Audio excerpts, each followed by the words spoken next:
Hello students, आप सभी का स्वागत है विद सरस्वती फ्यूचर क्लास में। आज हम लेकर के आए हैं यूट्यूब चैनल पर तत्वों की संयोजकता ज्ञात करने की ट्रिक। मैं तत्वों की संयोजकता कैसे निकालेंगे इसकी हम ट्रिक आज सीखेंगे। तो सबसे पहले संयोजकता ज्ञात करने के लिए पता होना चाहिए इलेक्ट्रॉनिक विन्यास। तो सबसे पहले हम करेंगे इलेक्ट्रॉनिक विन्यास और किसके अनुसार करेंगे, बोर के अनुसार इलेक्ट्रॉनिक विन्यास करेंगे। बोर बरी के अनुसार जो बोर थे, बोर ने अपनी कक्षाएं दी थी के एल एम एन। जो बोर थे उन्होंने अपनी एक कक्षाएं चार दी थी के एल एम एन।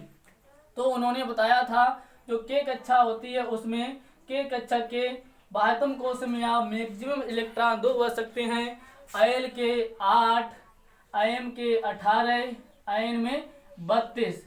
तो उन्होंने बताया था जो के कक्षा होती है तो के कक्षक में आप अधिकतम इलेक्ट्रॉन 2 भर सकते हैं, और आयल कक्षक होती है तो उस आयल कक्षक में आप अधिकतम इलेक्ट्रॉन 8 भर सकते हैं, और एम कक्षक में आप अधिकतम इलेक्ट्रॉन 18 भर सकते हैं, और आयन कक्षक में अधिकतम इलेक्ट्रॉन 32 भर सकते हैं। ये जो अपना नियम दिया था वो दिया था बोर। किसने दिया था? बोर बरी ने।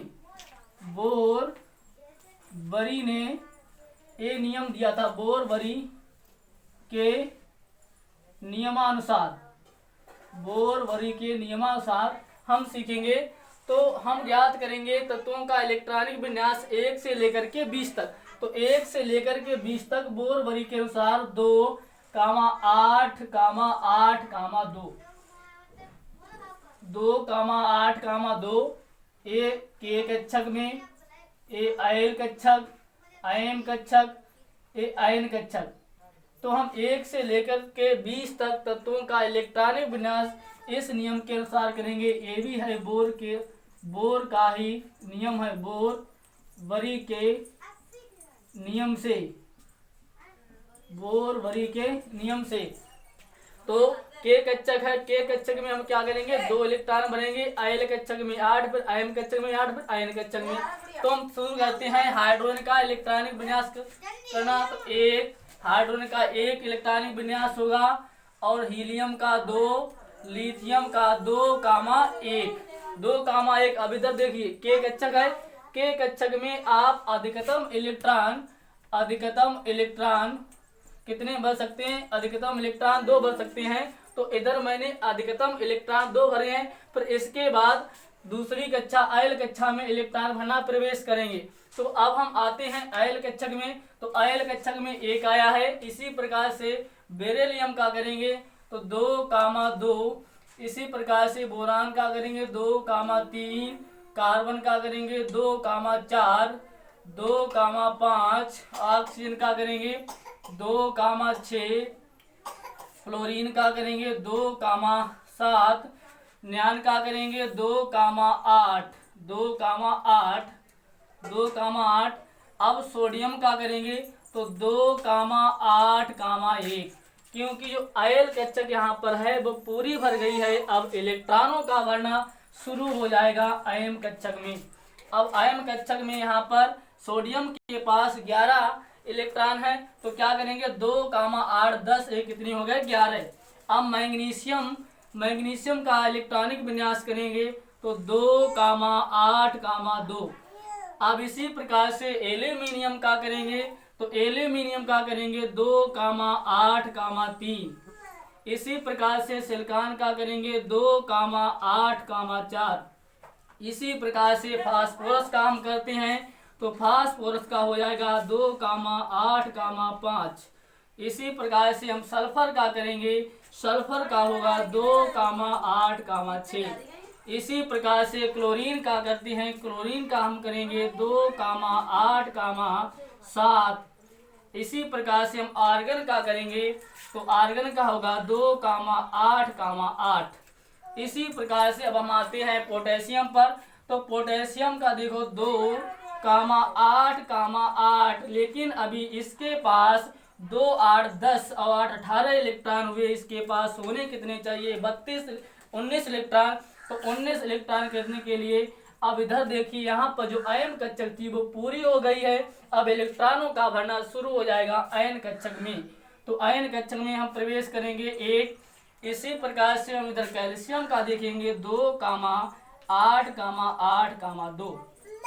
अब यहाँ देखो जो कैल्शियम है, कैल्शियम का 2,8 10 और 8 18 दो कितने हो गए 20।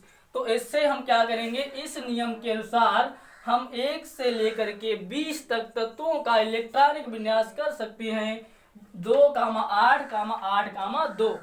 अब हम क्या करेंगे, अब हम इनका सीखेंगे संयोजकता ज्ञात करना। इसकी संयोजकता कैसे ज्ञात करेंगे इसके बारे में हम सीखेंगे। अगर किसी तत्व के बाह्यतम कोश में, अगर यदि किसी तत्व के बाह्यतम कोश में बाह्यतम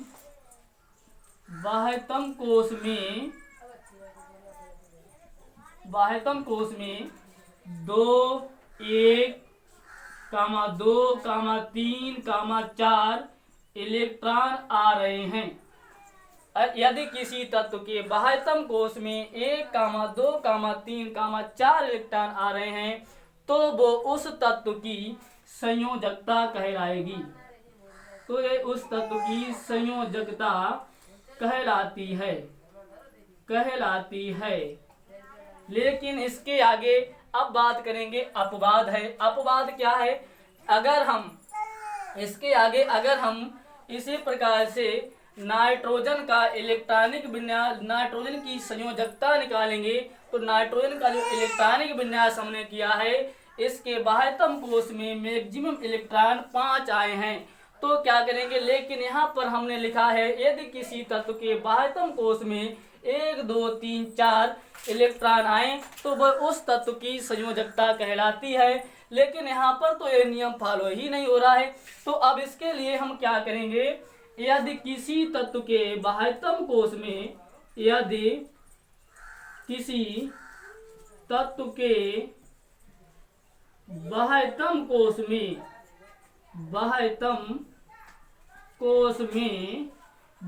कोश में 4 से अधिक इलेक्ट्रॉन आए, जैसे 5, 6, 7 और 8 आए, तो इसके लिए एक फार्मूला होता है। तो वो फार्मूला क्या है, वो है 8 - K n।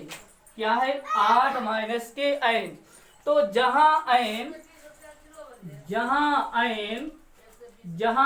क्या है, बाह्यतम कोश में उपस्थित इलेक्ट्रॉनों की संख्या।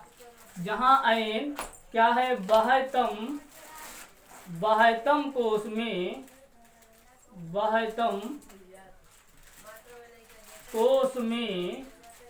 उपस्थित इलेक्ट्रॉनों की संख्या, उपस्थित इलेक्ट्रॉनों की संख्या है। क्या है, बाह्यतम कोश में उपस्थित इलेक्ट्रॉनों की संख्या है। चलो तो हम देखते हैं। तो कैसे देखेंगे, अगर हम हाइड्रोजन की बात करें तो जो हाइड्रोजन की वैलेंसी संयोजकता वो होती है, यहाँ पर हाइड्रोजन की संयोजकता की बात करें, वैलेंसी की बात करें तो जो इसकी संयोजकता होगी 1। कितनी हो जाएगी, 1 हो जाएगी। क्यों, क्योंकि मैंने यहाँ पर नियम लिखा है यदि किसी तत्व के बाह्यतम कोश में 1, 2, 3, 4 इलेक्ट्रॉन आए तो वह उस तत्व की संयोजकता कहलाती है। तो यहाँ पर जो हाइड्रोजन है, हाइड्रोजन की संयोजकता 1 होगी। अब बात करेंगे हीलियम की। तो जो हीलियम है, हीलियम की जो हमारी संयोजकता हो जाएगी वो 2 हो जाएगी। कितनी हो जाएगी, 2। अब इसी प्रकार से हम लिथियम की बात करें तो जो लिथियम है उसके बाह्यतम कोश में अधिकतम इलेक्ट्रॉन 2 हैं। 1 इलेक्ट्रॉन है बाह्यतम कोश में, अधिकतम इलेक्ट्रॉन 1 है लिथियम का। तो जो लिथियम है इसकी जो संयोजकता हो जाएगी वो हो जाएगी 1। इसी प्रकार से बेरिलियम की बात करें तो जो बेरिलियम है, इस बेरिलियम के बाह्यतम कोश में 2 इलेक्ट्रॉन आए हैं। तो ये बेरिलियम की जो संयोजकता हो जाएगी वो हो जाएगी 2। इसी प्रकार से हम बोरान की बात करें तो जो बोरान है, बोरान के बाह्यतम कोश में अधिकतम इलेक्ट्रॉन 3 आए हैं। तो जो यहाँ पर बोरान है, बोरान की जो हमें संयोजकता प्राप्त होगी वो 3 प्राप्त होगी। अब बात करेंगे कार्बन की। तो जो कार्बन है, कार्बन के बाह्यतम कोष में 4 इलेक्ट्रॉन आए हैं। जो कार्बन है इसकी जो संयोजकता हो जाएगी वो कितनी होगी, 4 होगी। अब बात करेंगे नाइट्रोजन की। तो नाइट्रोजन के बाह्यतम कोष में अधिकतम इलेक्ट्रॉन 5 आए हैं, अधिकतम इलेक्ट्रॉन 5 आएंगे। तो यहाँ पर मैंने नियम लिखाया है, किसी तत्व के बाह्यतम कोष में 1 2 3 4 इलेक्ट्रॉन होते हैं तो वो उस तत्व की संयोजकता कहलाती है। लेकिन यहाँ पर इसके बाह्यतम कोष में 5 इलेक्ट्रॉन आए हैं तो इसमें इसके लिए मैंने एक फार्मूला लिखा होगा, यदि किसी तत्व के बाह्यतम कोष में 5 6 7 8 इलेक्ट्रॉन आएंगे तो उसका इसकी जो बैलेंसी होगी, संयोजकता होगी, वो किसके द्वारा निकालेंगे। तो उसके लिए हमारे पास एक सूत्र है, वो क्या है, 8 माइनस के आयन, जहां आयन बाह्यतम कोष में उपस्थित इलेक्ट्रॉनों की संख्या है। यहाँ पर इसके बाह्यतम कोष में उपस्थित इलेक्ट्रॉन जो हैं कितने हैं, 8 माइनस के कितने आए हैं, 5 आए हैं। तो क्या करेंगे हम, 8 में से 5 को घटा देंगे। तो 8 में से जब 5 को घटाएंगे तो कितने आएंगे, 3 आएंगे। तो इस तत्व की, नाइट्रोजन तत्व की जो संयोजकता हो जाएगी वो 3 हो जाएगी। अब हम बात करेंगे ऑक्सीजन की। तो इसी प्रकार से ऑक्सीजन है, ऑक्सीजन के बाह्यतम कोष में 6 इलेक्ट्रॉन आए हैं। तो इसमें हम क्या काम करेंगे, यहाँ पर 8 माइनस के 6 कर देंगे तो हमको 2 प्राप्त हो जाते हैं। तो इसका मतलब है ऑक्सीजन की जो संयोजकता बैलेंसी होगी वो 2 निकल के आएगी। अब हम बात करेंगे फ्लोरीन की। तो जो फ्लोरीन यहाँ पर है, फ्लोरीन के बाह्यतम कोष में 7 इलेक्ट्रॉन है, 7 इलेक्ट्रॉन है। तो इसमें हम क्या करेंगे, 8 माइनस के 7 कर देंगे तो हमको 1 प्राप्त हो जाएगा। तो इसके मतलब यह है कि जो यहाँ पर फ्लोरीन है, फ्लोरीन की जो संयोजकता बैलेंसी वो होती है 1। अब हम बात करेंगे नियॉन की।